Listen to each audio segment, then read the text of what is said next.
Welcome back, guys. So, just like I promised, I've watched the entire episode of Joe Rogan with Tim Kennedy. And Tim Kennedy, a former Delta Force operator, an MMA fighter, one of the deadliest men on the planet, probably one of the main people you'd want to have in your team in a zombie apocalypse. But he's very, very articulate and very smart. And he understands very well not only the military aspect, he's not only a military expert, but he also understands the geopolitics of the entire world, in particular the whole conflict against radical Muslim jihad and the conflict between Israel. And what he did there in that show, putting some sense into the Joe Rogan head, was brilliant. And I think it's a very good video to watch. Now, the video is about 2 hours long almost. And what I did is I watched it all and mushed it up into the relevant parts that I think will be interesting to my viewers. And I'm going to leave it here for you so you can enjoy them.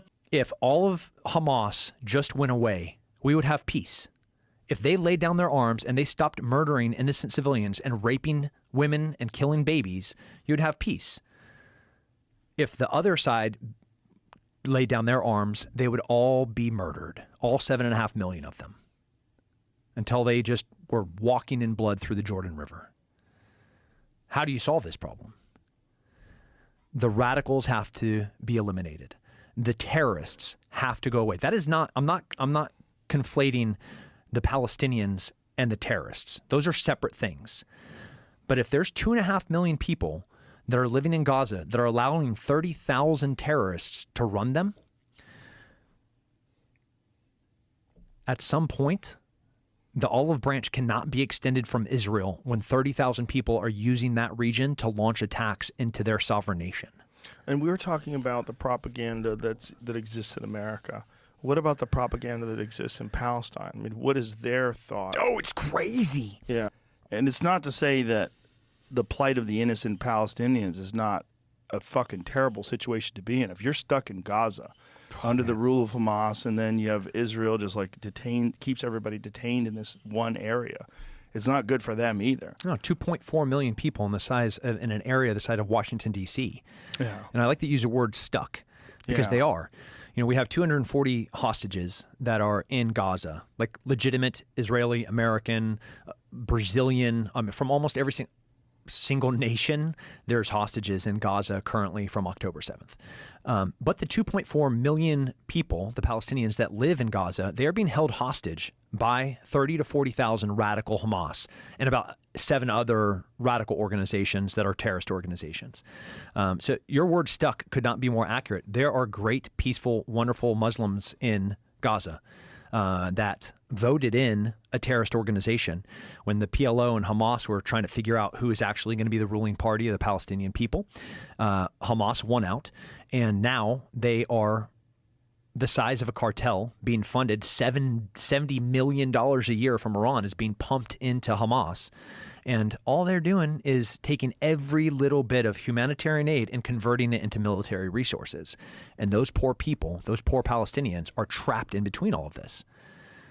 It's wild. It's such a complex problem that is solvable, but like it's heartbreaking when you look at the individual level of the kids that are there and the women that are there and the civilians that are there are literally trapped, as you said, stuck. And if you're Israel, how do you fix it? If you're Palestinian, how do you fix it? When it's so evident that Hamas wants one thing, which is the elimination and genocide of all Jews. And are there any Muslim countries that are accepting Palestinian refugees? No, they never have. That seems insane because there's all this support for the Palestinians. If you're Islamic, if you're a Muslim and you want to support these Muslims, wouldn't you support the idea that your country, this Muslim country, would accept those people and they could be in a place where they could be free? Yeah, 22 Arab nations, over 40 Muslim nations internationally, right? There's one Jew nation. And that one Jew nation, Israel, has done more for the Palestinian people than any other nation ever. So it's ludicrous and it's insulting to the Palestinian people to start throwing stones at Israel when in fact they're the only group that has been trying to protect and in any administrative way provide food, water, and resources to the people that are there. Over 40 Muslim countries, not one of them is accepting any Palestinian refugees. What is the answer to that? Like, why? They're a problem that is with the with the radicals that are embedded inside of them, how do you differentiate between who is a peaceful Muslim Palestinian to who is a radical that is working for Hamas? Like, how do you do that? Right.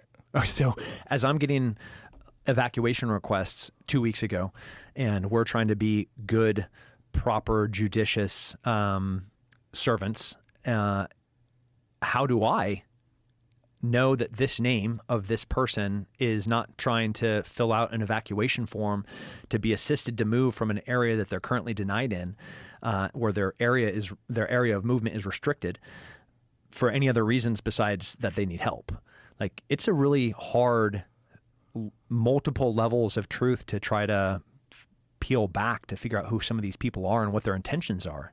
And it's been that way for a really long time. If you go all the way back to like 1987, when Hamas really started moving and fighting with the PLO for control of the area, when Yasser Arafat was meeting with Clinton and the Prime Minister of Israel, and they're making negotiations in Oslo, and all the way up to, the first Intifada, to the second Intifada, to then now suicide attacks, pizzerias blowing up. Like, how do you determine who is good and who's bad? Do they have a suicide vest? Do they not? Or like, what are their intentions? It's wildly hard. 5-6 years ago. Never imagined. 5-6 months ago. Yeah. Right. Yeah. 100,000 people in London, marching, tearing down posters. And I've asked this time and time again. There's posters of the kids that have been kidnapped. Yeah. And they put them up in New York. They put them up in Brooklyn. They put them in L.A. And there are hundreds of videos of people walking down to tear off these hostage photographs. Young people. Yeah. Yeah. I want to know why.